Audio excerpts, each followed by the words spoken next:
আসসালামু আলাইকুম বন্ধুরা, আজ আমি বানিয়ে দেখাবো জলের সাথে ময়দা গুলে ভীষণ মজার মুচমুচে খাস্তা বিস্কুট। এই বিস্কুটগুলো বানানো খুবই সহজ আর মাত্র 10 মিনিটেই বানানো হয়ে যায়। এই বিস্কুটগুলো আপনারা 2 থেকে 3 মাস ঘরে রেখে খেতে পারবেন। ভীষণই খাস্তা আর মুচমুচে তৈরি হয়। তো চলুন আজকের এই রেসিপিটা দেখে নেওয়া যাক। তো দেখুন, এখানে আমি একটি মিক্সিং বোল নিয়েছি। এখন আমি নিয়ে নিচ্ছি 1/4 কাপ নর্মাল জল, সেই সাথে দিয়ে দিচ্ছি 1/3 কাপ চিনি। চিনিটাকে আমি গুঁড়ো করে নিয়েছি। তারপরে দিয়ে দিচ্ছি আমি 2 আঙ্গুলে ধরে 1 চিমটি লবণ। এখন আমি দিয়ে দিচ্ছি 2 টেবিল চামচ ঘি। এবার খুব ভালো করে আমি মিক্স করে নিচ্ছি। তো বন্ধুরা, খুব ভালো করে মিক্স করে নিতে হবে। যেহেতু এখন শীতের সময়, তাই ঘিটা কিন্তু আমার জমে গেছে। খুব ভালো করে আমি মিক্স করে নিয়েছি। এখন আমি দিয়ে দিচ্ছি 2 টেবিল চামচ সাদা তিল। তিলটা দেওয়ার পরে আমি আবারও খুব ভালো করে মিক্স করে নিচ্ছি। দেখুন, খুব ভালো করে আমি মিশিয়ে নিয়েছি। এখন আমি দিয়ে দিচ্ছি 1 টেবিল চামচ চালের গুঁড়ো, আর সেই সাথে দিয়ে দিচ্ছি 2 টেবিল চামচ সুজি।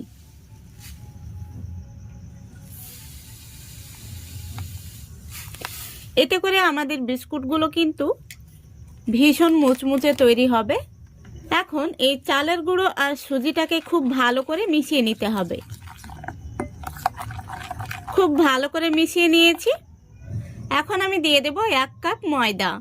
এখানে আপনারা চাইলে ময়দার পরিবর্তে আটাও ব্যবহার করতে পারেন, তবে ময়দা দিয়ে বানালে বিস্কুটগুলো দারুণ টেস্টি হয়।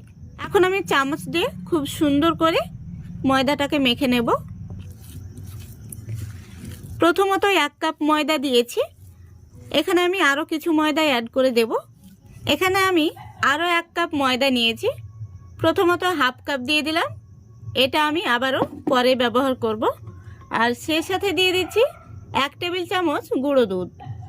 গুঁড়ো দুধটা দেওয়ার কারণে বিস্কুটগুলো কিন্তু দারুণ টেস্টি তৈরি হবে। আবারও আমি খুব ভালো করে মেখে নিচ্ছি।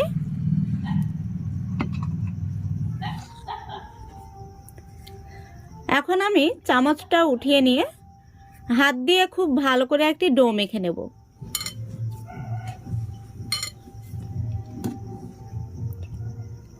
এখানে সম্পূর্ণ ময়দাটাই লেগে যাবে।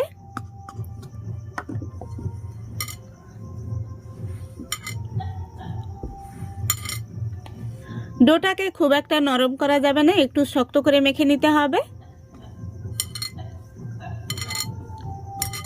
দেখুন, ডোটাকে আমি খুব সুন্দর করে মেখে নিয়েছি। এখন আমি এখানে একটি পিঁড়ে নিয়ে নিচ্ছি, তারপরে ডোটাকে নিয়ে নিচ্ছি। ডোটাকে এখন আমি হাত দিয়ে একটু এইভাবে রোল করে নেব।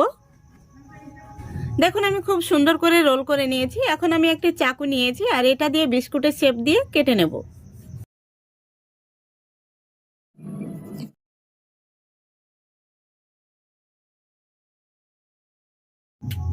বিস্কুটগুলোকে আমি একটু এইভাবে চাপ দিয়ে গোল করে নিচ্ছি।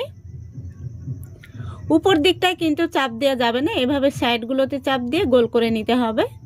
এই দেখুন, এইভাবে আমি প্রত্যেকটি বিস্কুটকে গোল করে নেব।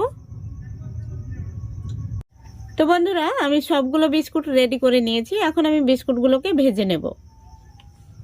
এদিকে দেখুন, বিস্কুটগুলো ভাজার জন্য আমি আগে থেকে গ্যাসটা অন করে তেলের কড়াই বসিয়ে দিয়েছি, আর তেলটা খুব ভালো মতো কিন্তু গরম হয়ে গেছে। এখন আমি তেলের মধ্যে বিস্কুটগুলো একে একে দিয়ে দেব।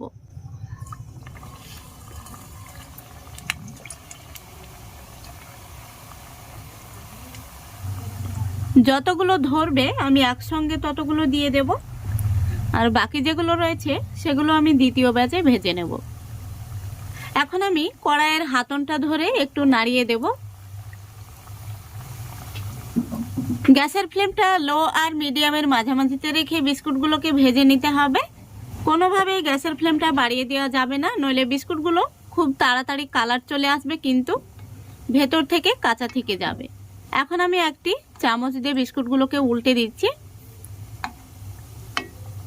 বিস্কুটগুলো ভাজার সময় এই পর্যায়ে খুবই নরম থাকে, তাই খুবই সাবধানে উল্টে পাল্টে ভেজে নিতে হবে।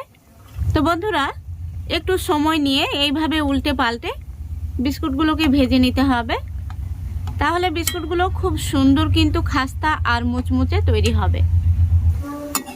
তো বন্ধুরা, বিস্কুটগুলোকে আমি উল্টে পাল্টে খুব সুন্দর করে ভেজে নিয়েছি। দেখতে পাচ্ছেন কত সুন্দর একটি কালার এসছে। এখন আমি বিস্কুটগুলোকে তেল থেকে তুলে নেব।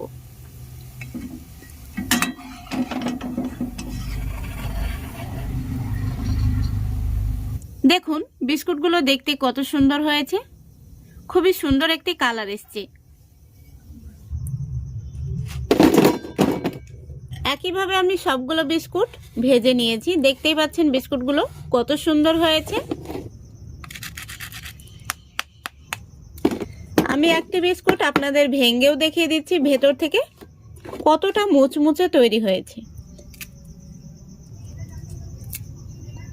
ভীষণ মুচমুচে আর খাস্তা তৈরি হয়েছে। আপনারা একবার হলেও বাড়িতে বানিয়ে দেখবেন। বাড়িতে এইভাবে বানিয়ে নিলে দোকান থেকে কিন্তু আর কিনে খেতে হবে না। আর সকালবেলা গরম গরম চায়ের সাথে এরকম বিস্কুট হলে কিন্তু ভীষণই ভালো হয়। ভীষণ টেস্টি হয়েছে। তো বন্ধুরা, এইভাবে আপনারা বাড়িতে বানিয়ে 2 থেকে 3 মাস ঘরে রেখে কিন্তু আপনারা খেতে পারবেন। এই বিস্কুটগুলো অনেক দিন ভালো থাকবে, একটুও নষ্ট হবে না। তা আশা করছি আজকের এই রেসিপিটা আপনাদের ভালো লেগেছে। যদি ভালো লেগে থাকে অবশ্যই লাইক, কমেন্ট, শেয়ার করে দেবেন এবং চ্যানেলটিকে সাবস্ক্রাইব করে আমার সঙ্গে থাকবেন। আজকের মতো এখানেই বিদায় নিচ্ছি। সবাই ভালো থাকবেন, সুস্থ থাকবেন। খোদা হাফেজ।